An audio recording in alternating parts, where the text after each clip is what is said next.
Hi ಸ್ನೇಹಿತರೆ, ಎಲ್ಲರೂ ನಮಸ್ಕಾರ. ಸೂಪರ್ ಅಕಾಡೆಮಿಗೆ ಸ್ವಾಗತ. ಸ್ನೇಹಿತರೆ, ಇವತ್ತಿನ ವಿಡಿಯೋದಲ್ಲಿ ಜೀವಶಾಸ್ತ್ರ ಬಯೋಲಜಿಗೆ ಸಂಬಂಧಪಟ್ಟಂತೆ ಇದು 12ನೇ ವಿಡಿಯೋ ಆಗಿರ್ತದೆ. ಹಿಂದಿನ ವಿಡಿಯೋಗಳನ್ನು ನೋಡದೇ ಇದ್ದರೆ ನೋಡಿ ಸ್ನೇಹಿತರೆ, ಲಿಂಕು ಡಿಸ್ಕ್ರಿಪ್ಷನಲ್ಲಿ ಇರ್ತಕ್ಕಂಥದ್ದು ಬಹಳ ಇಂಪಾರ್ಟೆಂಟ್ ಆಗಿರ್ತಕ್ಕಂಥ ವಿಡಿಯೋಗಳಾಗಿರ್ತವೆ.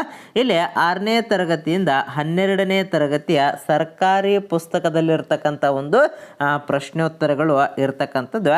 ಇವತ್ತು ಪರಿಸರ, ನಮ್ಮ ಪರಿಸರ ಅಥವಾ ಪರಿಸರ ವಿಜ್ಞಾನ ಅಂತೇಳಿ ಹಲವು 6ನೇ ತರಗತಿಯಿಂದ 12ನೇ ತರಗತಿಯವರೆಗೆ ಚಿಕ್ಕ ಚಿಕ್ಕ ಚಾಪ್ಟರ್ಗಳು ಇರ್ತಕ್ಕಂಥದ್ದು. ಅಲ್ಲಿ ಪ್ರಶ್ನೆಗಳನ್ನು ಕಲೆಕ್ಟ್ ಮಾಡಿರ್ತಕ್ಕಂಥದ್ದು ಬಹಳ ಇಂಪಾರ್ಟೆಂಟ್ ಆಗಿರ್ತಕ್ಕಂಥದ್ದು.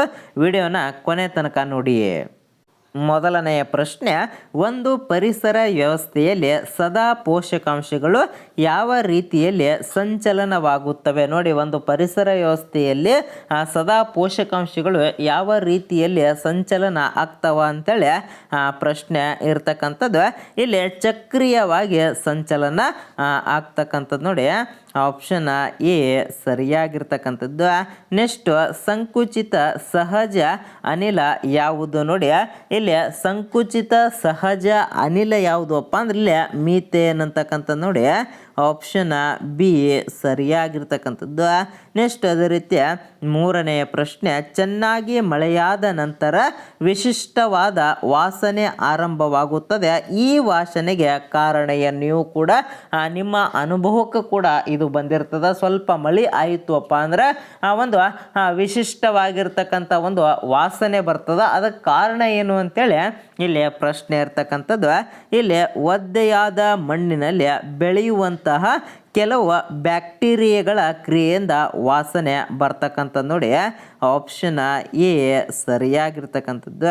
ನೆಕ್ಸ್ಟ್, ನಾಲ್ಕನೆಯ ಪ್ರಶ್ನೆ, ಈ ಕೆಳಗಿನವುಗಳಲ್ಲಿ ಯಾವುದು ಹಸಿರು ಮನೆ ಅನಿಲ ಅಲ್ಲ ಅಂತೇಳಿ ಇಲ್ಲಿ ನಾಲ್ಕನೆಯ ಪ್ರಶ್ನೆ ಇರ್ತಕ್ಕಂಥದ್ದು. ಇಲ್ಲಿ ಸಲ್ಫರ್ ಡೈ ಆಕ್ಸೈಡ್ ಅಂತಕ್ಕಂಥದ್ದು ಒಂದು ಹಸಿರು ಮನೆ ಅನಿಲ ಆಗಿರುವುದಿಲ್ಲ. ನೋಡಿ, ಆಪ್ಷನ್ ಡಿ ಸರಿಯಾಗಿರ್ತಕ್ಕಂಥದ್ದು.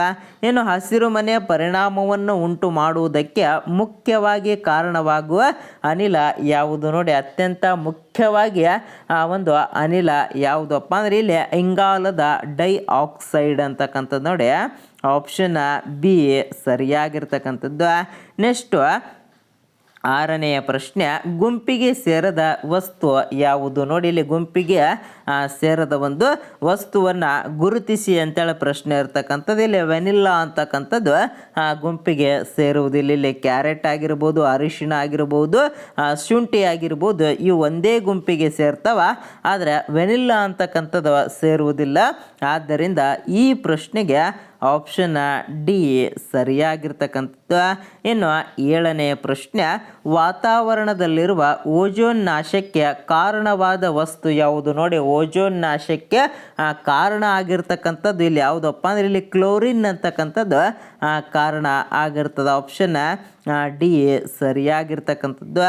ಈ ಕೆಳಗಿನವುಗಳಲ್ಲಿ ಯಾವ ಗೊಬ್ಬರ ಅತಿ ಹೆಚ್ಚು ನೈಟ್ರೋಜನ್ ಪ್ರಮಾಣ ಹೊಂದಿರುತ್ತದೆ? ನೋಡಿ, ಯಾವ ಗೊಬ್ಬರದಲ್ಲಿ ಅತಿ ಹೆಚ್ಚು ನೈಟ್ರೋಜನ್ ಪ್ರಮಾಣ ಇರ್ತದಪ್ಪ ಅಂದ್ರೆ ಇಲ್ಲಿ ಯೂರಿಯಾ ಗೊಬ್ಬರದಲ್ಲಿ ಅತಿ ಹೆಚ್ಚು ನೈಟ್ರೋಜನ್ ಪ್ರಮಾಣ ಇರ್ತಕ್ಕಂಥದ್ದು. ನೋಡಿ, ಆಪ್ಷನ್ ಎ ಸರಿಯಾಗಿರ್ತಕ್ಕಂಥದ್ದು.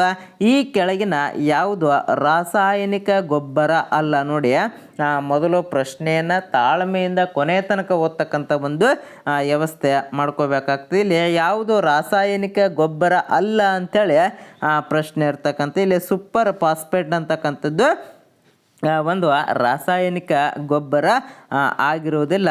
ಆದ್ದರಿಂದ ಈ ಪ್ರಶ್ನೆಗೆ ಆಪ್ಷನ್ ಡಿ ಸರಿಯಾಗಿರ್ತಕ್ಕಂಥದ್ದು. ನೋಡಿ, ಇಲ್ಲಿ ಯೂರಿಯಾ ಆಗಿರ್ಬೋದು, ಅಮೋನಿಯಂ ಸಲ್ಫೇಟ್ ಆಗಿರ್ಬೋದು, ಅಮೋನಿಯಂ ನೈಟ್ರೇಟ್ ಆಗಿರ್ಬೋದು, ಮೂರು ಕೂಡ ರಾಸಾಯನಿಕ ಗೊಬ್ಬರ ಆಗಿರ್ತದೆ. ಇಲ್ಲಿ ಸೂಪರ್ ಫಾಸ್ಫೇಟ್ ಅಂತಕ್ಕಂಥದ್ದು ಆಗಿರುವುದಿಲ್ಲ. ನೆಕ್ಸ್ಟ್, 10ನೆಯ ಪ್ರಶ್ನೆ, ಡಿ ಡಿ ಟಿ ಎಂಬ ರಾಸಾಯನಿಕವನ್ನು ಯಾವ ರೀತಿಯಲ್ಲಿ ಬಳಕೆ ಮಾಡಲಾಗ್ತದೆ? ನೋಡಿ, ಡಿ ಡಿ ಟಿ ಅಂತಕ್ಕಂಥದ್ದನ್ನು ಇಲ್ಲಿ ಯಾವುದಕ್ಕಾಗಿ ಬಳಕೆಯನ್ನು ಮಾಡ್ತಾರಪ್ಪ ಅಂದ್ರೆ ಇಲ್ಲಿ ಕೀಟನಾಶಕ್ಕೆ ಬಳಕೆಯನ್ನು ಮಾಡ್ತಕ್ಕಂಥದ್ದು. ನೋಡಿ, ಆಪ್ಷನ್ ಬಿ ಸರಿಯಾಗಿರ್ತಕ್ಕಂಥದ್ದು. ನೆಕ್ಸ್ಟು 11ನೇ ಪ್ರಶ್ನೆ, ಮೋಡಗಳಿಂದ ಮಳೆಯನ್ನು ಪ್ರಚೋದಿಸುವ ತಂತ್ರವನ್ನು ಏನೆಂದು ಕರೆಯುತ್ತಾರೆಪ್ಪ ಅಂದ್ರೆ ಇಲ್ಲಿ ಮೋಡ ಬಿತ್ತನೆ ಅಂತೇಳಿ ಕರೀತಾರೆ ನೋಡಿ. ಆ ಮೋಡಗಳಿಂದ ಮಳೆಯನ್ನು ಪ್ರಚೋದನೆ ಮಾಡ್ತಕ್ಕಂಥ ತಂತ್ರವನ್ನು ಏನಂತೇಳಿ ಕರೀತಾರಪ್ಪ ಅಂದ್ರೆ ಇಲ್ಲಿ ಮೋಡ ಬಿತ್ತನೆ ಅಂತೇಳಿ ಕರಿತಕ್ಕಂಥದ್ದು. ಈ ಕೆಳಗಿನವುಗಳಲ್ಲಿ ಜಾಗತಿಕ ತಾಪಮಾನಕ್ಕೆ ಕಾರಣ ಯಾವುದು ನೋಡಿ. ಜಾಗತಿಕ ತಾಪಮಾನಕ್ಕೆ ಕೆಳಗಿನವುಗಳಲ್ಲಿ ಯಾವುದು ಕಾರಣಪ್ಪ ಅಂದ್ರೆ ಇಲ್ಲಿ ಮೇಲಿನ ಎಲ್ಲವೂ ಕೂಡ ಕಾರಣ ಆಗಿರ್ತಾವೆ. ಇಲ್ಲಿ ಮಿಥೇನ್ ಆಗಿರ್ಬೋದು, ಕಾರ್ಬನ್ ಡೈಆಕ್ಸೈಡ್ ಆಗಿರ್ಬೋದು, ವಾಟರ್ ವೇಟರ್ ಆಗಿರ್ಬೋದು, ಎಲ್ಲವೂ ಕೂಡ ಕಾರಣ ಆಗುವುದರಿಂದ ಈ ಪ್ರಶ್ನೆಗೆ ಆಪ್ಷನ್ ಡಿ ಮೇಲಿನ ಎಲ್ಲವೂ ಸರಿಯಾಗಿರ್ತಕ್ಕಂಥದ್ದು. ಇನ್ನು ತಂಬಾಕಿನಲ್ಲಿ ಕಂಡುಬರುವ ಹಾನಿಕಾರಕ ವಸ್ತು ಯಾವುದು ನೋಡಿ. ತಂಬಾಕಿನಲ್ಲಿ ಕಂಡು ಬರ್ತಕ್ಕಂಥದ್ದು ಯಾವುದಪ್ಪ ಅಂದ್ರೆ ಇಲ್ಲಿ ನಿಕೋಟಿನ್ ಅಂತಕ್ಕಂಥದ್ದು ತಂಬಾಕಿನಲ್ಲಿ ಕಂಡು ಬರ್ತಕ್ಕಂಥ ಒಂದು ಹಾನಿಕಾರಕ ವಸ್ತು ಆಗಿರ್ತದೆ. ಆಪ್ಷನ್ ಬಿ ಸರಿಯಾಗಿರ್ತಕ್ಕಂಥದ್ದು. ಇನ್ನು L9 ಎಂಬುದು ಯಾವುದಕ್ಕೆ ಸಂಬಂಧಿಸಿದೆ ನೋಡಿ. ಈ ಪ್ರಶ್ನೆ ಸುಮಾರು ಬಾರಿ ರಿಪೀಟ್ ಆಗಿರ್ತಕ್ಕಂಥದ್ದು. ಇದು ಯಾವುದಕ್ಕೆ ಸಂಬಂಧಪಟ್ಟಿದೆಯಪ್ಪ ಅಂದರೆ ಇದು ಹವಾಮಾನಕ್ಕೆ ಸಂಬಂಧಪಟ್ಟಿರ್ತಕ್ಕಂಥದ್ದು ನೋಡಿ. ಆಪ್ಷನ್ ಎ ಸರಿಯಾಗಿರ್ತಕ್ಕಂಥದ್ದು. ಇನ್ನು ಮಣ್ಣಿನ ಬಗ್ಗೆ ಅಧ್ಯಯನವನ್ನು ಇಲ್ಲಿ ಹೀಗೆಂದು ಕರೆಯುತ್ತಾರೆ ನೋಡಿ. ಮಣ್ಣಿನ ಬಗ್ಗೆ ಅಧ್ಯಯನವನ್ನು ಇಲ್ಲಿ ಫೆಡಾಲಜಿ ಅಂತೇಳಿ ಕರಿತಕ್ಕಂಥದ್ದು. ಆಪ್ಷನ್ ಡಿ ಸರಿಯಾಗಿರ್ತಕ್ಕಂಥದ್ದು. ಇನ್ನು ಮಣ್ಣಿಗೆ ಜಿಪ್ಸಮ್ಮನ್ನು ಸೇರಿಸಲು ಕಾರಣ ಏನು ನೋಡಿ. ಮಣ್ಣಿಗೆ ಜಿಪ್ಸಮ್ಮನ್ನು ಏಕೆ ಸೇರ್ಪಡೆಯನ್ನು ಮಾಡ್ತಾರಪ್ಪ ಅಂದರೆ ಇಲ್ಲಿ ಮಣ್ಣಿನ ಕ್ಷಾರವನ್ನು ಕಡಿಮೆ ಮಾಡಲು ಬಳಕೆಯನ್ನು ಮಾಡ್ತಕ್ಕಂಥದ್ದು ನೋಡಿ. ಆಪ್ಷನ್ ಎ ಸರಿಯಾಗಿರ್ತಕ್ಕಂಥದ್ದು. ಈ ಕೆಳಗಿನವುಗಳಲ್ಲಿ ಯಾವುದು ಅಜೈವಿಕ ಅಂಶವಾಗಿದೆ ನೋಡಿ.